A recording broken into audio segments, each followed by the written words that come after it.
I encourage the Dash community. I encourage, the Bitcoin community. I encourage any community that supports atomic swaps to look at what we're doing and find ways to integrate and work with us, because we want to work synergistically with people. And hey everyone, we have a fantastic pleasure of speaking with the one and only Joe Skye of Particl. How's it going, Joe? Hey, I'm good, man. How's it going, Joe? Yeah, it's good connecting with you. I heard a bunch of people for the longest time talk about decentralized marketplaces and ways you could do free trade and things like that, facilitated by cryptocurrency technology. And of course, the Particl always piqued my interest. And so why don't you just give a really quick rundown of what is Particl? Okay. So Particl is a blockchain. It's its own blockchain. It has its own native currency token, the part token. Particl is the part token is a privacy coin. And what our blockchain's done is we've basically integrated a marketplace, a decentralized marketplace, into our blockchain so that you can buy and sell goods direct from buyer to seller with full privacy, without any intermediaries, without any trusted sort of setups required. Yeah. So essentially sort of like an OpenBazaar, which obviously everyone hates comparisons, but just to get people on board, how is it fundamentally different though? Okay, so I think, as I said, it's a privacy. So the Particl network is a privacy network. So the native currency of the Particl network, the part token, it's a privacy coin. So it can exist in several states. So it exists in a public state, but it also it supports Ring CT and CT, the privacy technologies the privacy technology that's inherent in Monero. So in terms of the transactions on the network, I'll put it this way. In terms of the transactions that are on the network, if you're doing a third-party blockchain analysis, all of the items that are bought and sold on the Particl marketplace, because all of those transactions are carried out using Ring CT/CT transactions, the buyer, seller, and amounts are always obscured from third-party view. So anyone looking at that chain, they're not going to really see. They'll see transactions are occurring, but they won't see between who, and they won't see what the amounts are. That's the first thing. The second thing is that Particl is a proof of stake chain. And when I explain how the network works, this will make a lot of sense in terms of really different from OpenBazaar. Because Particl is a proof of stake chain with an integrated marketplace, what happens is if I'm a new user to the Particl network, I can download the Particl desktop client software. It's a bit like Spotify, and it connects to the Particl. It creates a Particl node, connects to the Particl network. Now, at the minute, there's one main marketplace, the Particl marketplace. But actually, this network can support the creation of infinite number of markets on it, which I'll get into a little bit later when we can discuss that. But in the context of this, you connect to the Particl marketplace, you can see items that are listed for sale, and you can purchase goods and you can buy them if you want to, and you can also list items that you want to sell. Now, as I said, because we're completely privacy focused, we're private on so many layers, it's unbelievable. So for a start, we don't do KYC, where you don't need to provide personal information. We don't store personal information, and you don't need to provide it to access or use this network or its services ever. That's the first thing. As I said, Ring CT and CT on all the transactions that for goods means that flow is masked from third-party analysis. Our escrow that is used to validate validate and secure transactions, there's no sort of trusted human intermediaries, and it runs on an automated smart contract. So what happens is, if I've got this cup, and if I'm a seller and I'm selling this cup, and you're the buyer and you want to buy this cup off me for let's call it $10 worth of part, all the transactions are settled in the part token. So you then agree, part's going at $2. So you as a buyer, you want this cup for $10. You put $10 into the escrow pot. plus another $10 as deposit. So you're putting $20 as the buyer. Me as the seller, I put $10 as well worth of part into that escrow, and then I ship this cup across to you. And provided that you receive that cup and report the seller successful, and I say I've sent it, and we both agree it's worked, you get your deposit back. I get the $10, the $10 you gave me for the cup, and you get your $10 deposit back, and I get my $10 deposit back, and your $10 you get a cup. That works. But if either you or me disagree and we can't reach a resolution, we can extend the escrow period. But if it's unresolvable, those funds are locked forever. So kind of no one gets their money. No one gets their money. The buyer loses $20 and the seller loses $10. Plus, if they're on a seller, they've lost that cup. So that way, the escrow doesn't require any third parties, means the buyer and seller don't need to know anything about each other, but they're both incentivized to act really honestly and to ensure resolutions are reached quickly.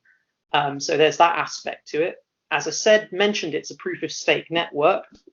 So the way so what you can do with our network is, you can basically create a wallet on a Ledger Nano, because we do have Ledger support.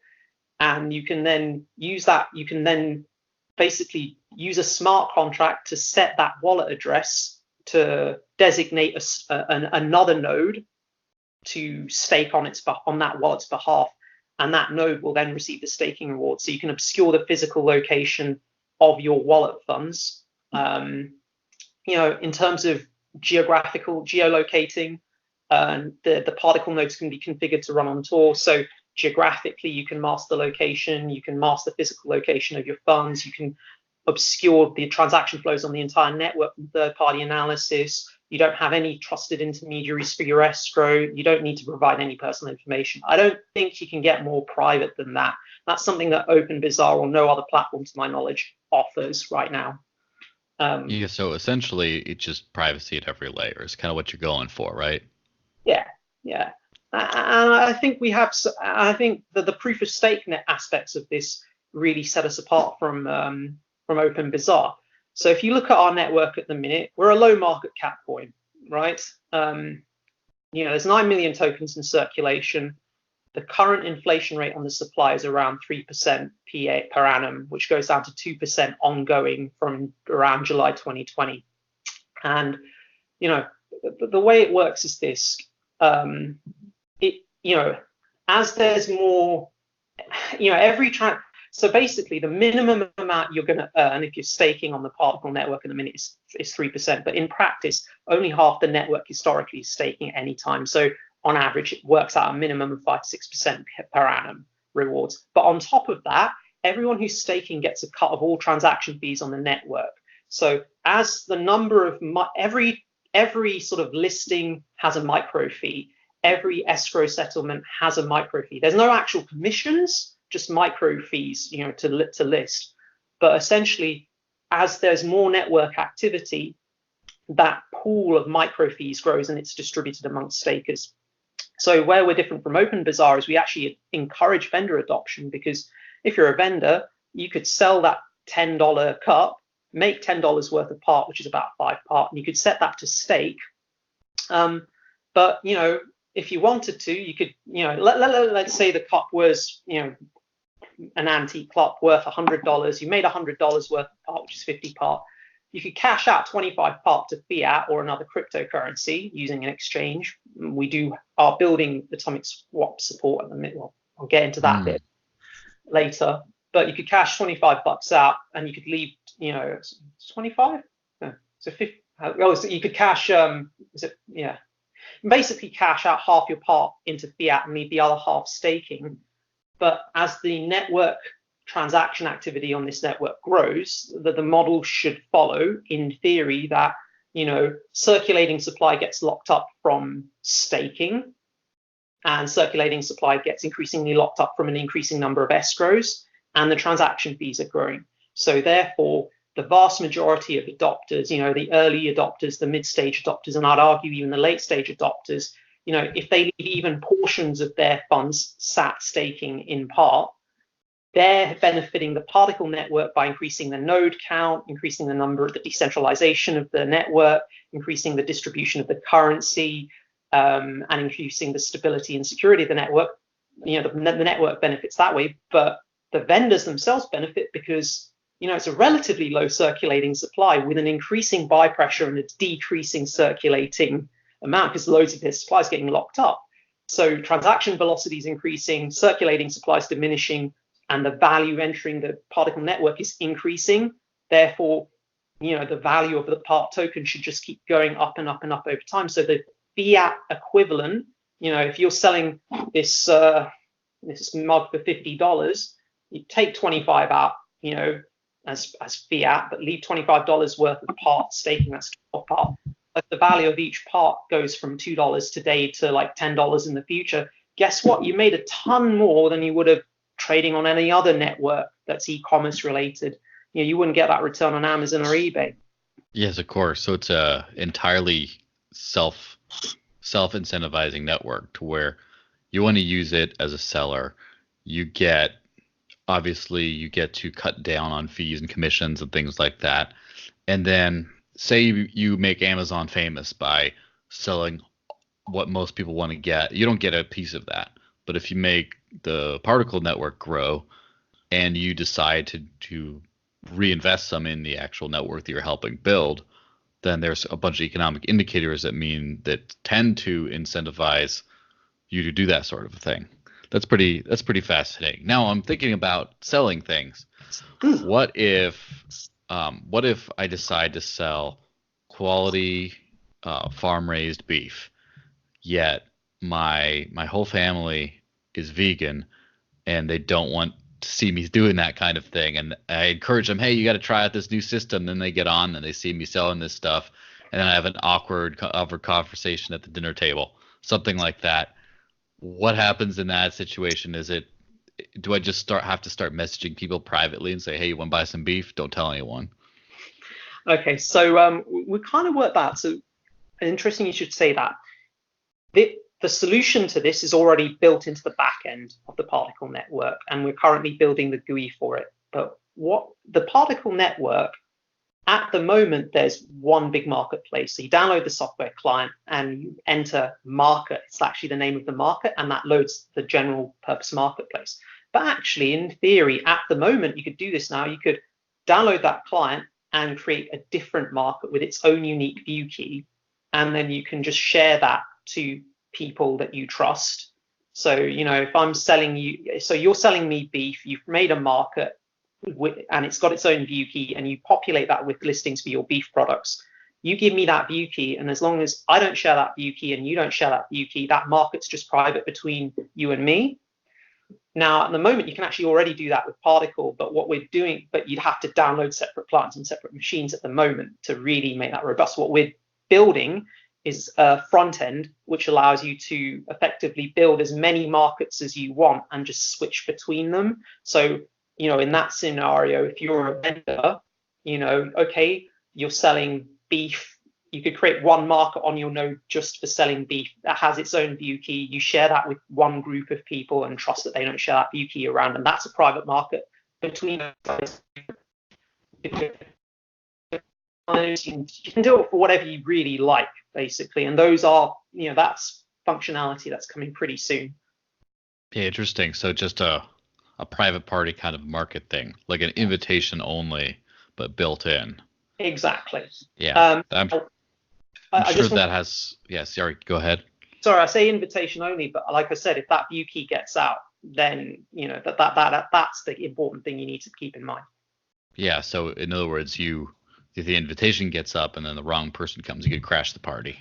But yeah, then again, that's sort of an unavoidable thing about the future. Now, with all that, I'm thinking this sounds interesting. I have a lot of applications I could think of, but I don't have Particl. I don't store Particl. I live off of Dash. That's what I use. It's my money. I buy everything with that. And so what do you do for people like me who would be like, oh, I love to use this, but then I don't have the money that works on the platform? Okay. So Particl's actually been built using the Bitcoin code base. and it operates using SegWit. Now, what this means is that Particl actually supports atomic swap functionality, and we did proof of concept of an atomic swap with Decred in 2017. Now, we are doing some work on atomic swaps to kind of update that and make it more robust and user-friendly. But what I'm going to encourage and just say, I'm going to say this: Particl is an open source project. If you're a developer for another cryptocurrency and you want to give a non-speculative use case to your cryptocurrency and you want to leverage the privacy aspects of our network, feel free to have a look at our code and maybe build a simple widget that you could integrate into the Particl desktop client, which allows you to just, atomic swap, just send your cryptocurrency into our network and have it converted into the part token to just trade away. That's been proved. We've proved that can be done. We're doing some work on it at the moment, which I can't really say too much about. But I encourage I encourage the Dash community. I encourage, the Bitcoin community. I encourage any community that supports atomic swaps to look at what we're doing and find ways to integrate and work with us, because we want to work synergistically with people. Yeah, I mean, that sounds like a fantastic idea. Now, the last kind of angle I've heard, through a few different private conversations, a little bit of frustration expressed at, hey, this is some world-changing stuff. This could really be the next big thing in a lot of ways, and I don't feel like the rest of the crypto universe feels the same, like understands that, or really is taking note to the degree to which they should. And I can kind of represent that from just the experience of whenever I go into discussions about people saying, oh, we need to solve these problems, we need to solve that problem. And then I just say, well, Dash has already done all this. And then they get very surprised, like, wait, you got this, you got that? And it just seems to be a little bit of the chronically underhyped project. You kind of feel that the Dash curse has kind of fallen on Particl as well. Yeah, definitely. I mean, we had a cold crypto winter for one thing. Hey, who didn't? I think we went through a speculative bubble. Particl's always been a relatively low-key project. It goes back quite a way. If you look at the history, it came from a project called SDC. They did a token swap. There's an extensive history there. But it's interesting you say this. I remember being around in 2016, which is when I got reintroduced to crypto, looking at a Poloniex trading desk, seeing 20 coins, right? And I just remember looking at coin market cap, seeing about 900 projects, and a year later there were 3,000, like less than a year. There's only, and the thing is, attention, the amount of attention had increased, but not proportionate to the number of projects. So it all got diluted. So this is understandable. And through this crypto bear winter, what we've seen is lots of scam projects have been exiting. A lot of people who aren't doing legitimate work have been watching their projects just get hammered. If they've not been performing from a development point of view or from a marketing point of view, if they don't have a meaningful use case that people are interested in, well, people eventually just use interest, because there was tons of pump and dumps. Let's not ignore the markets. But I think projects like Dash, and I think projects like Particl, and I think any project that brings fundamental value to this space, that brings non-speculative use case, that increases convenience and fills a genuine need in society. And I think there's a genuine need for privacy. And at the minute, you can't have privacy with convenience. You want to use most online e-commerce systems, for example. You're sacrificing. You have to give up your personal information. You want to get rid of it. You have to send emails, fill in forms. Sometimes you're pressed to delete things, but it's insane. So there's no convenience. And I think projects that are bringing that, I think we'll see a resurgence. I think projects that have sound economic models, that have sound incentivization models, they will grow through this. Yeah, I absolutely concur. Now, where can people find more about you and where to contact you? And then where can people figure out more about Particl if they want to go check that out? Okay, so firstly, the website is particl.io, and it's Particl without an E, so it's Particl.io. Okay, so you can go to that. That's our main website. On the chats, I recommend Discord or Telegram. I use both. We recommend people use Discord, but those channels are linked. And if you want to follow me, I mean, yeah, that's probably the best way to do it. You can always follow me on Twitter. My handle's @thegreatestdoc, which reflects my professional life. Hopefully my level of skill. But yeah, I mean, sorry, database. But yeah, I mean, by all means, check us out. Fantastic. Well, this has been a very enlightening chat, and thanks for sharing your time. And I hope you have a great one.